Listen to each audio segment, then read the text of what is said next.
Hello and welcome to another Story Games Sojourn. This time we have a bonus episode. I released this little ditty free supplement for a game you may be familiar with called Electric Bastionland. And it's inspired by the hit HBO show Smiling Friends, featuring Charlie and Pim, these little characters that are cartooning around in a very adult humor style and helping people with their ridiculous problems. So, Happy Helpers is a new fan supplement for Electric Bastionland about being smiling friends in the only city that matters, that is Bastion. From the lonesome offices of Dreaming Dragon Slayer. That's me, that's myself. You can find this on the itch page. I'll show it in the links below. And this is just to get a little bit of my design thoughts around this. So, this project started because I just happened to have some disheveled thoughts for December and put together a blog post outlining just a bunch of things I was thinking about. And one piece that I latched onto, again, to flesh out into something more substantial, is something based on Smiling Friends and the ridiculousness of Electric Bastionland and marrying those two things together to create something that could be fun and improvisational at your table. So I know um, Electric Bastion may not be the first choice of everybody, but the world is just, guys, the world is so much fun. There's so much you can add here, and everything is here is one of the primary pieces that Electric Bastion Land puts forward as kind of a mantra. So there are aliens, there are machines, there are people, there are even Muppets, and it's all kind of together in this electric steampunk-ish, but not so much punk and not so much steam and gears and such. Think more of a very whimsical Victorian London, very Dickens-ish, but also very Discworld and all sorts of weirdness. If you're in watching the Muppets Christmas Carol, this is a perfect RPG to be a part of that universe. So I wanted to create a supplement that would change one of the central conceits about Electric Bastion Land, which is that you are in debt, which this one still stipulates that you are. But in the original Electric Bastion Land, you are treasure hunters. So you have a failed career, and then now that you have turned away from that career, you have joined a band, namely with the other players around the table, in which you go out and find treasure. And there is treasure hidden in plain sight. There is treasure in very dangerous places like the underground, and far and away, like in places like the Living Stars and Deep Country. And so these are outlined in the book as places you can go to, treasures you can find, and many complications along the way. So one thing I wanted to do was, what if instead of going to find stuff, which is worth money, worth pounds to you, in order to attack your debt and chip away at it, and hopefully eliminate the debt, which would careen you into the end game of being a liberated person in Bastion, although not without its own complications. This would be instead some way that you could remove your debt in a different way, because one of the, I would say, strengths of Bastion is that it is very people oriented. So people are everything in this game. If you want to be a very powerful person, you are connected to a lot of people. People that are really powerful don't have high hit points. They have a lot of people that are willing to die for them, or a lot of people that owe them. And so if they want to create an army or to become king of Bastion or whatever it is, you need a lot of people. You need a lot of help.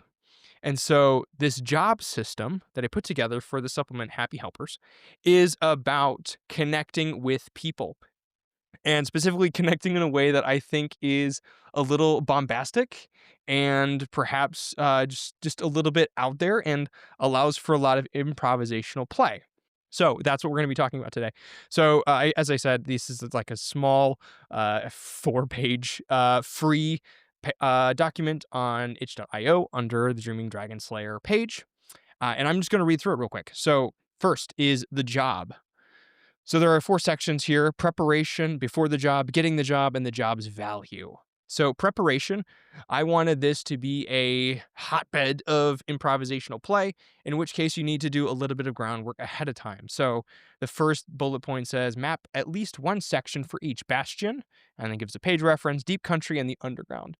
I wanted there to be at least some sort of established setting that you, as the conductor, with this game's word for the referee or GM, has established location so that there is a setting in which this can take place, and this is not just in the Ethereum. And then you create a table of 12 encounters. Again, this is to help with what's there, and some of the things that you might encounter along the way. And then have a list of locations and NPC names ready and handy while running the game. Again, this is just me equipping you, the game master, the conductor, for what's about to happen. So before the job. So the conductor rolls D100 and consults the failed careers to determine the current career and the name of the client. Okay. So this is one thing that, by word of God, Chris McDowell, one of his design philosophies and thoughts for this book is that because this book, this Electric Bastionland, is so much powered by the people inside, he wanted that the same list of people that you select from to have your failed career and to essentially start your player character could also be the setting, the backdrop, the filling that is all of these people that could be an Electric Bastionland. So people are also setting. In this case, I wanted to leverage that directly and make this something that you can find. You can find these people in the city of Bastion. And then also, I wanted to leverage the name. So right off the bat, you as the conductor aren't coming up with all of this stuff to make an interesting person. Chris already did all the legwork for you. You just have to determine one randomly. Okay. And then you pick a name from the client. And I think Chris has 4 names for or 4 sample names for every failed career that you could use. But the important wording here is that is their current career. So this is someone that you encounter that is actively doing this. So you may be a pie smuggler, and this other person is a worthless graduate. Or that person could also be a pie smuggler. You may just happen to share the career. You are an ex pie smuggler, and they are a current pie smuggler, right? Okay, and then you roll in the spark tables on the next page and copy down the results.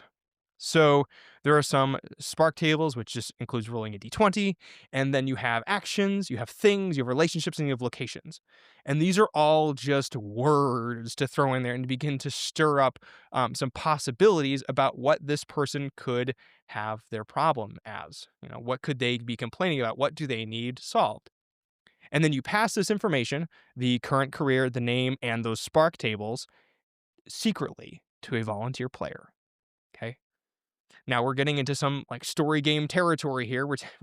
We're blending the weirdness that is Electric Bastionland in this intermediary space between NSR, OSR, and modern play, along with some story game stuff. So we're gonna have some.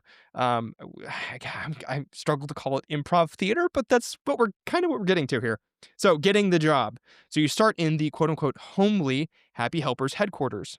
The volunteer player plays the client, telling the happy helpers about their problem. They may use the spark table results as inspiration. Okay. So this is the driving mechanism, is that someone at your table is going to play out the problem and to describe what's their issue. The conductor declares the job's value based on the client's description of the problem. So peeking ahead at the next section, the job's value, the helper's payment for completing the job starts at £100. And basically, this is the volunteer player, controlling the throttle for how much they want this job to go, how far, how risky, how dangerous, and we're just playing out a risk reward. So unlike some story games where you can have this blend of giving players a bit of leeway, a bit of say in the story, and then they can take it and weaponize it, right? And they can say like, "Oh, it's this great thing. It does all this stuff, and I'll give you everything." This is the risk reward control that the conductor has over it. So you can have a really simple job, something really straightforward. I need this crazy thing from a grocery store, and I'm embarrassed to buy it. Could you buy it for me, Happy Helpers? Right? That doesn't have a ton of risk associated behind it, so the payment could be a little bit lower. But there are there's a list of the different things, the different items that could impact the value of this job. So if there's a risk that a happy helper could get hurt, you increase it. If they could die, you increase it. If multiple helpers could die, you increase it further, right? So these are all um, factors that could be a part of the job's value. So, again, the risk reward. And then some other pieces to the jobs, looking at the components of the job. If the job requires humiliation or spectacle, you add money to it. If it requires impersonating somebody, that also adds to it. And if it's something illegal, you add more pounds to it. So each of these factors continuing to ramp up the possibility of things going wrong, which is what we want. We want the players to push for some things that could be dangerous because they are adventurers. Um, and now there could be some possibility that things go wrong. And we want that. If the problem's introduction makes the conductor howl with laughter, cackle with glee, or applaud, you add pounds to it as well. You add to the value of the job. So this is kind of a meta way to say like this should be interesting and engaging and funny. Or the cackle with glee part to me says something like the volunteer player playing the client gives a golden opportunity to the conductor, and they can't help themselves but cackle before this job has even begun. And applaud is just, you did an excellent performance. Here's a little Benny. There's not that much of that in the OSR, NSR, so I thought it'd be fun to just metaphorically, literally throw a bone to those players who are very performative. And the last part of getting the job is that the happy helpers, kind of as a last balance check to this whole procedure, the happy helpers can accept the new job or find a new one, paying or owing the client £100 for wasting their time. So you can have this bombastic scene with some character who introduces this problem that's really funny, and then the rest of the players say, that was fun. That was cute. Or no, we're just not going to do it, and they could turn down the job altogether. So the volunteer player can't just come up with something, and then you're forced to go on this adventure that they prepared. You have to give a little bit of pushback available to the happy helpers, and then they could do that. Okay, last three things, some additional stuff. So I wanted there to be a twist table. So things like the client lied or left out key information. It's a big one. My favorite, I think, on this table is a D6 table is entry number 5, which is a rival, and then has a page reference for page 6, arrives to do the job faster, better, or both. Because that's one part that Chris put into the book that I really like, and it's just kind of a one-off note that just says there may be a rival involved. And I think it'd be very funny to have the rival be active in the job. And when they're treasure hunters, they're chasing the same treasure. When they're a rival, they're trying to do the same job. I think it's very fun. And who doesn't love a good rival? All right. Another table on here is does the client pay in cash, in which you roll a d6, and it's very likely they do not. I did not want a straight exchange of currency for doing these jobs. It's Bastion. It's got to be complicated.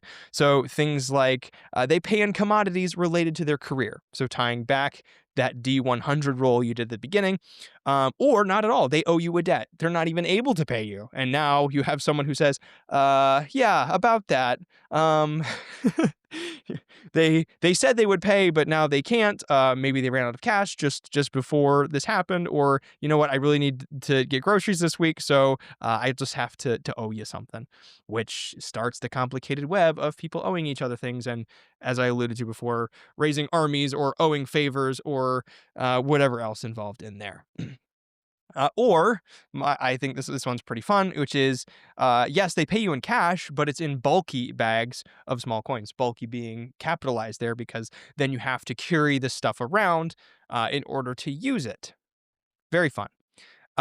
Lastly, there is a table that I stole from my Dungeon World days from the Planarch Codex called "Is That Old Job Still Available?" So if you did have if you did have something in which players want to revisit a client, which they thought was very fun, but maybe they have a different job, or they want to see a repeat cast member, you could have an old job that they see that another group attempted it, but now the client wants treasure, knowledge, or revenge from them.